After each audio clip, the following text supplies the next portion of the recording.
अच्छा यार, तो पिछली वीडियो में हमने बात की थी कि रियल नंबर्स क्या-क्या होते हैं और इसमें कौन-कौन से नंबर शामिल हैं। तो आज की वीडियो में हम ये देखने जा रहे हैं कि रियल नंबर्स कौन-कौन सी प्रॉपर्टीज़ को फॉलो करते हैं। तो इसके लिए मैं क्या करता हूँ कि कोई से जनरल 2 रियल नंबर सेलेक्ट कर लेता हूँ। अब देखो, अगर मैं यहाँ पे लिख दूँ कि ये हमारे पास 2 रियल नंबर्स हैं, जिसमें हमारे पास क्या-क्या शामिल हो जाएगा। एक रियल नंबर हम ले लेते हैं ए, एक रियल नंबर ले लेते हैं बी। तो ए और बी जो है वो आर से बिलॉन्ग कर रहे हैं। आर इसमें क्या है, रियल नंबर। अब देखिए, ये ए और बी क्या है, ए और बी कोई से भी 2 नंबर आप अपनी मर्ज़ी के सिलेक्ट कर सकते हैं, ठीक है? जैसे कि इस केस में हम कोई भी, लेट्स से कि आप ए को 2 रख लें, बी को आप कुछ 3 रख लें, तो आप कोई से भी 2 नंबर अपनी मर्ज़ी के सिलेक्ट कर सकते हैं, जो कि हम अपनी हर एक प्रॉपर्टी के साथ कोई ना कोई एग्ज़ाम्पल में हम सिलेक्ट करते रहेंगे, तो वो हम साथ-साथ डिस्कस करेंगे।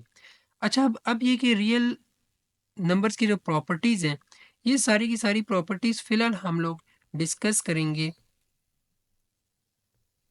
एडिशन के लिए और मल्टीप्लिकेशन के लिए, ठीक है? यानी कि इनको ऐड करते हुए कौन-कौन से रूल्स फॉलो होते हैं, कोई भी रियल नंबर्स को, और इनको मल्टीप्लाई करते हुए कौन-कौन से रूल्स फॉलो होते हैं, ठीक है? फिलहाल हम ये देखेंगे कि इनको ऐड करते हुए और इनको मल्टीप्लाई करते हुए कौन-कौन से रूल्स फॉलो होते हैं। तो अब सबसे पहली जो हमारी प्रॉपर्टी है, वो हमारे पास आ जाती है क्लोजर प्रॉपर्टी, ठीक है? यहाँ पे ये क्लोजर प्रॉपर्टी लिखा हुआ, ये यहाँ पे लिखा हुआ है कि with respect to addition, multiplication, और फिर ये कुछ एग्जांपल्स हैं एडिशन की और ये कुछ एग्जांपल्स हैं मल्टीप्लिकेशन की, ठीक है? तो अब ये कहता है कि कोई भी रियल नंबर ए और बी, तो ए और बी कोई भी रियल नंबर है, तो अगर उनको हम ऐड कर दें, क्लोजर का मतलब होता है कि क्लोज्ड, ठीक है? तो क्लोज का ये मतलब हुआ कि अगर हम ए और बी जो कि हमारे पास रियल नंबर थे और हम उन दोनों को ऐड कर दें, तो ये कहता है कि हमारा जो आंसर है वो भी क्या होगा, एक रियल नंबर होगा, ठीक है? तो ये कह रहा है, ए अगर ए बी बिलोंग करते हैं हमारे पास रियल नंबर से, तो ये ए प्लस बी भी हमारे पास बिलोंग करेगा रियल नंबर से, ठीक है? तो अब ए प्लस बी, हम इसकी कोई एग्जांपल देख लेते हैं। ये देखिए, यहाँ पे एक एग्जांपल लिखी हुई है, ये सामने इसकी एग्जांपल है, जैसे कि 6 प्लस 4, 6 और 4 ए और बी की वैल्यूज हो गई, तो उनको ऐड करके 10 आया।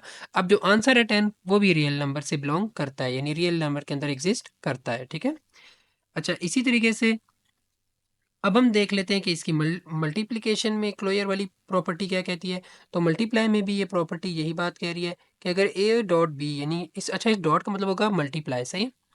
तो ये कह रहा है कि ए और बी को अगर हम मल्टीप्लाई कर लें और ए और बी हमारे रियल नंबर से बिलोंग करते हो, तो उनके जो प्रोडक्ट आएगा, यानी उनको मल्टीप्लाई करके जो आंसर आएगा, वो भी हमारे पास रियल नंबर होगा। जैसे कि ये हमारे पास एग्जांपल है, यहाँ पे 6 को अगर हमने 4 से मल्टीप्लाई किया, तो हमारा जो आंसर आ रहा है 24, वो भी एक रियल नंबर है। तो कोई भी 2 रियल नंबर्स को आपने ऐड कर लिया या कोई भी 2 रियल नंबर्स को आपने मल्टीप्लाई कर लिया, तो आपका आंसर हमेशा एक रियल नंबर ही आएगा, ठीक है? पहली प्रॉपर्टी ये बात कह रही है। अच्छा, अब हम चलते हैं अपनी दूसरी प्रॉपर्टी की तरफ। तो हमारी दूसरी प्रॉपर्टी है कम्यूटेटिव प्रॉपर्टी। कम्यूटेटिव प्रॉपर्टी ये कहती है कि अगर कोई से 2 रियल नंबर आप इस तरह ऐड कर लें कि आप पहले ए को रखें, फिर बी को, और फिर दूसरी दफ़ा आप ये कर लें कि पहले बी रख लें, फिर ए, और आप बस तरतीब चेंज करके इनको ऐड करें, तो आपका जो लेफ्ट साइड का आंसर है वो राइट साइड के इक्वल आएगा। यानी कि ये कहता है कि इसकी तरतीब से कोई फ़र्क नहीं पड़ेगा। जैसे कि एग्जांपल यहाँ पे हुई हुई है 4 प्लस 7, और यहाँ पे हुआ हुआ है 7 प्लस 4, तो दोनों का आंसर क्या आ रहा है, 11। तो ये कह रहा है कि चाहे आप 4 प्लस 7 करें या 7 प्लस 4 करें, इन दोनों का आंसर सेम आएगा। इसी तरीके से मल्टीप्लाई में भी कम्यूटेटिव प्रॉपर्टी यही कहती है कि अगर ए का बी से प्रोडक्ट ले लें और बी का ए से प्रोडक्ट कर दें, तो इन दोनों का आंसर भी सेम आएगा, यानी इक्वल आएगा। तो यहाँ पे एक फिर से एग्जांपल ली हुई है, जैसे 4 को 7 से मल्टीप्लाई कर दिया और 7 को 4 से कर दिया, तो दोनों का आंसर क्या आता है, 28।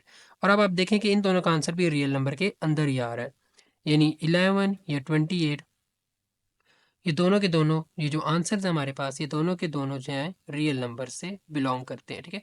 अच्छा, एक बात याद रखिएगा कि रियल नंबर्स के ऊपर आप कोई भी प्रॉपर्टी लगा लें, तो उसका आंसर हमेशा रियल नंबर ही आएगा, ठीक है? यानी रियल नंबर के अलावा कोई नंबर नहीं आ सकता। अच्छा, अब हम चलते हैं अपनी तीसरी प्रॉपर्टी की जानिब। तो हमारी तीसरी प्रॉपर्टी जो है वो एसोसिएटिव प्रॉपर्टी है। तो एसोसिएटिव प्रॉपर्टी में वो ये बात कह रहा है कि यहाँ पे अगर बी प्लस सी हम कर लें पहले, अच्छा, तो ये कह रहा है कि ब्रैकेट चेंज करने से फ़र्क नहीं पड़ता, यानी यहाँ पे आप देखें बी प्लस सी पे पहले ब्रैकेट है, तो कहता है कि पहले बी अच्छा, अब यहाँ पे ना वैसे एक बात मैं पहले यहाँ लिख दूँ कि अब हमारे पास यहाँ पे एक और तीसरा नंबर भी आ चुका है जो कि रियल नंबर से बिलॉन्ग करता है, तो यहाँ मैं लिख देता हूँ कि हमारे पास एक सी भी यहाँ पे आ चुका है। तो मैं यहाँ नीचे लिख देता हूँ कि एक सी कॉमा भी हमारे पास शामिल हो चुका है इसमें।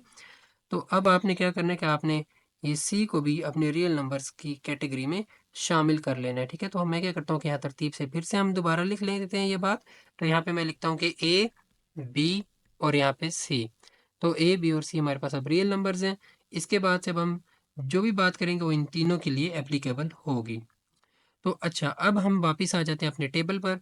तो यहाँ पे टेबल पर अब आप देखेंगे तो ए प्लस बी प्लस सी, इस दफ़ा ब्रैकेट बी प्लस सी पे है, और आप इक्वल टू के दूसरी तरफ देखेंगे यानी राइट हैंड साइड पे तो ब्रैकेट ए प्लस बी पर है, जो कि सी पर नहीं है। तो ये कहता है कि ब्रैकेट चेंज करने से, यानी पहले देखिए, पहले हमने लेफ्ट हैंड साइड पे ये किया कि हमने बी प्लस सी को पहले ऐड किया, फिर इसके आंसर को ए से ऐड किया। लेकिन अब हमने राइट हैंड साइड पे क्या किया कि हमने ए प्लस बी को पहले ऐड किया और फिर उसके आंसर में सी ऐड किया। तो ये कहता है कि इससे कोई फ़र्क नहीं पड़ेगा और आपका आंसर जो है वो सेम रहेगा। तो यहाँ आप देखें 4 प्लस 6 प्लस 8 हुआ है। पहले इसने 6 प्लस 8 ऐड किया तो 14 आ गया। 14 में 4 किया तो 18 आ गया। लेकिन यहाँ पे आप देखेंगे तो यहाँ पे 4 प्लस 6 10 हुआ है और 10 में अगर 8 ऐड किया तो 18 आ गया। तो दोनों का आंसर सेम आता है, यानी कि और ब्रैकेट का ऑर्डर चेंज करने से कोई फ़र्क नहीं पड़ता। इसी तरीके से सेम यही बात मल्टीप्लिकेशन के लिए भी है, यानी कि पहले बी और सी को अगर मल्टीप्लाई कर लें और इसके आंसर को ए से आप फिर मल्टीप्लाई कर लें, और यहाँ पे आप पहले ए और बी को मल्टीप्लाई कर लें और उसके आंसर को फिर सी से मल्टीप्लाई कर लें, तो ये कहता है कि कोई फ़र्क नहीं पड़ेगा आपके आंसर पे, जो कि आप ये यहाँ पे देख भी सकते हैं। आगे एग्जांपल में पहले 4 मल्टीप्लाई 6 मल्टीप्लाई 8 लिखा हुआ है, यानी 8 को आप 6 से मल्टीप्लाई करें तो 48 आ जाएगा। 48 को 4 से करेंगे तो आपके पास 192 आ जाएगा। इसी तरीके से अगर आप ये 4 को 6 से मल्टीप्लाई करेंगे तो 24 आ जाएगा और 24 को 8 से करेंगे तो 192 आ जाएगा। तो दोनों सूरतों में सेम आंसर आएगा और आपका आंसर एक रियल नंबर ही होगा। अब हम चलते हैं अपनी नेक्स्ट प्रॉपर्टी की तरफ। तो हमारी जो नेक्स्ट प्रॉपर्टी है वो हमारे पास है यहाँ पे आइडेंटिटी। ये आइडेंटिटी क्या होती है? अच्छा, आइडेंटिटी क्या होता है? ये एक ऐसा नंबर होगा, यानी ये भी रियल नंबर में से ही शामिल होगा। ये एक ऐसा नंबर होगा कि जो किसी भी रियल नंबर में कोई फ़र्क ना लाए, ठीक है? यानी उसको जब ऐड करें तो कोई आंसर में फ़र्क ना आए और उसको मल्टीप्लाई करें तो आंसर में कोई फ़र्क ना आए। तो यहाँ पे मैं लिख देता हूँ कि एडिशन के लिहाज से जो आपकी आइडेंटिटी होती है, वो होती है हमेशा 0, और मल्टीप्लिकेशन के लिहाज से आपकी जो आइडेंटिटी होती है वो हमेशा होती है 1, ठीक है? ये आपने याद रख लेने ये 2 नंबर। मल्टीप्लिकेशन के लिहाज से जो आइडेंटिटी होती है रियल नंबर्स की वो 1 होती है और एडिशन के लिहाज से 0 होती है। तो अब ये कि यहाँ पे अगर हम देखें अपने टेबल में वापस आकर, तो अगर ये ए कोई रियल नंबर लिया हुआ था तो ए में अगर 0 ऐड करें फिर भी ए आएगा, और अगर हम 0 में ए ऐड करें यानी ऑर्डर चेंज भी कर दें, पहले 0 लिख लें फिर जमा ए लिख लें, तो फिर भी आंसर ए ही आएगा, कोई फ़र्क नहीं पड़ेगा। तो ये कहता है कि ये तीनों का मतलब एक ही है, यानी ए प्लस 0 इक्वल टू ए, और वो इक्वल आगे से 0 प्लस ए के। इसी तरीके से ये कहता है कि यहाँ पे जो आइडेंटिटी है मल्टीप्लिकेशन में वो यहाँ पे 1 है, क्योंकि अगर ए को 1 से मल्टीप्लाई करें तो कोई फ़र्क नहीं आएगा, ए ही आंसर आएगा। इसी तरीके से 1 को भी अगर ए से मल्टीप्लाई करें तो ए ही आंसर आएगा। तो अब यहाँ पे हमारे पास एग्ज़ाम्पल्स हैं दोनों की, जैसे कि 6 में अगर हम 0 प्लस कर लें या 0 में 6 प्लस कर लें तो आंसर हमेशा 6 ही आएगा, ठीक है? यानी कि इस रियल नंबर में 6 में कोई फ़र्क नहीं पड़ेगा। इसका मतलब कि ये 0 इसकी एडिटिव आइडेंटिटी है, ठीक है? यानी एडिशन की आइडेंटिटी जो है रियल नंबर की वो 0 है। इसी तरीके से अगर 6 को हम 1 से मल्टीप्लाई कर लें और 1 को 6 से मल्टीप्लाई कर लें तो ये कह रहा है कि कोई फ़र्क नहीं पड़ेगा, आंसर 6 आएगा। तो इसका मतलब ये है कि 1 जो है वो मल्टीप्लाई की आइडेंटिटी है, ठीक है? रियल नंबर्स की। अच्छा, अब इनवर्स क्या कहते हैं? इनवर्स कहते हैं कि रियल नंबर में हर रियल नंबर के लिहाज से एक ऐसा डिफरेंट रियल नंबर होता है जिसको उसके साथ प्रॉपर्टी अप्लाई करने पे हमारे पास आइडेंटिटी बन जाए, ठीक है? तो ये बात मैं आपको समझा देता हूँ। जैसे कि ये लिखा हुआ है कि ये कह रहा है कि यहाँ पे अगर आप देखेंगे तो हमारे पास एक ये नेगेटिव ए, यानी हर ए के लिए एक नेगेटिव ए मौजूद होगा, जिसकी वजह से आंसर में आइडेंटिटी आ जाएगी। आइडेंटिटी कौन सी है? जो ऊपर हमारे पास आइडेंटिटी मौजूद थी, ये वाली, ये 0 वाली आइडेंटिटी, ये सेम आइडेंटिटी हमने एडिटिव वाली लानी होगी। इसी तरीके से ये कह रहा है कि जो ए है इसके लिए एक 1 ओवर ए मल्टीप्लाई में भी एक ऐसा नंबर होता है कि अगर इसको 1 ओवर ए से अगर मल्टीप्लाई कर दिया जाए तो ये 1 ओवर ए से मल्टीप्लाई करने के बाद हमारे पास वापस से अपनी आइडेंटिटी आ जाती है जो कि मल्टीप्लाई की आइडेंटिटी है। तो जबकि बस इसमें एक कंडीशन हमें याद रखनी है कि ए ज़ीरो नहीं होना चाहिए। और ज़ीरो क्यों नहीं होना चाहिए? क्योंकि आपको पता है कि किसी भी चीज़ को मैथ में ज़ीरो से डिवाइड करें तो वो इन्फिनिटी हो जाती है। तो हम कभी भी डिवाइड की नीचे वाली चीज़ को हमेशा अक्सर औक़ात अपनी किसी भी चीज़, किसी भी सवाल के अंदर हम बस ये कंसीडर करते हैं कि उसको ज़ीरो नहीं होना चाहिए, ठीक है?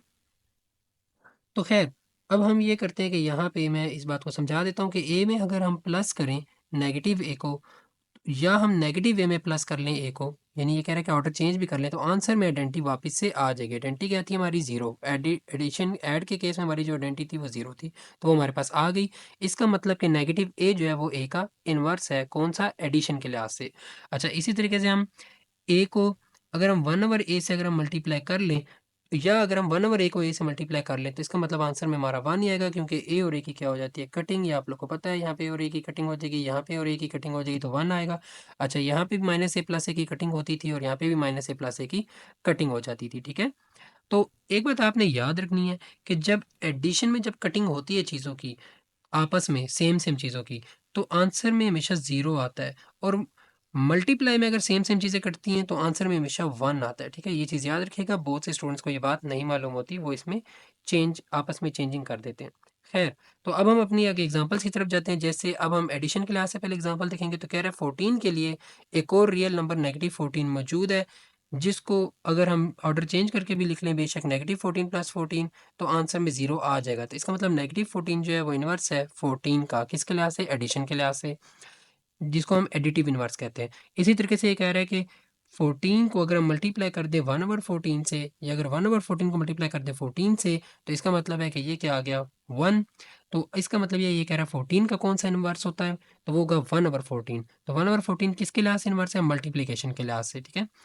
तो बस ये बात आपने याद रखनी है कि ये आपस में दोनों एक दूसरे के इन्वर्स होते हैं, यानी कि 14 जो है वो नेगेटिव 14 का इन्वर्स होगा और नेगेटिव 14 14 का इन्वर्स होगा एडिशन के लिहाज से। इसी तरीके से 14 का इन्वर्स 1 ओवर 14 होगा और 1 ओवर 14 का इन्वर्स 14 होगा मल्टीप्लिकेशन के लिहाज से। तो ये हमारे पास कुछ सादा सी प्रॉपर्टीज़ थी रियल नंबर्स की।